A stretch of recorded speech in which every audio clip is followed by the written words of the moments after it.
How can you guarantee that the cancer is clear at the point that you decide to go down the line of a cleavage-sparing mastectomy?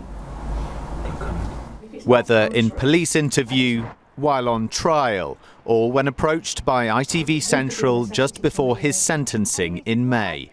All they want to know is why, Mr. Paterson. Ian Paterson has never explained why he mistreated and lied to more than 1,000 patients who trusted him to make them better. There is life after this diagnosis. They get their life back. In a recent ITV documentary, NHS whistleblowers said they were ignored by bosses when they reported concerns about his work over a career spanning more than 2 decades. I'd gone up to the senior cancer managers within the trust and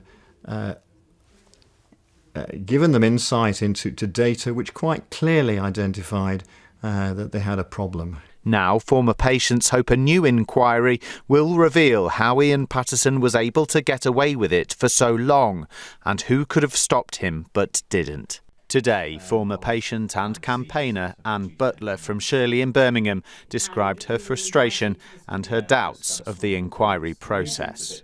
It's almost 7 years to the day that I found out about what Paterson has done.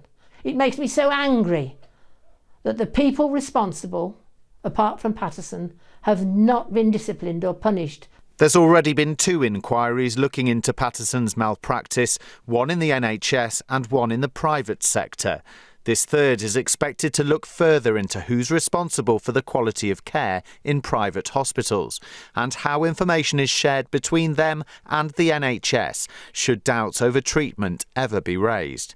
Anne wants Paterson's senior managers to be called to give evidence. Mr Goldman, I'm Julie Etchingham from ITV's Tonight programme. People like the former chief executive of Solihull Hospital, Mark Goldman. Because I believe you haven't answered any questions in public about it before. When previously approached by ITV, this was his response. I'm not prepared to make any comment here now to you. So not an acknowledgement of your regret or an acknowledgement of possible management failures on this? I'm not going to make any comment.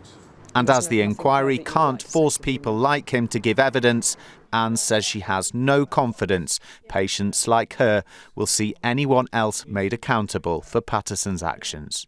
Why would he put his head in the lion's mouth? Well, they can't do anything. Because the people who need to talk to them won't come and talk to them. I am despondent because we are still suffering and the powers that be are doing nothing.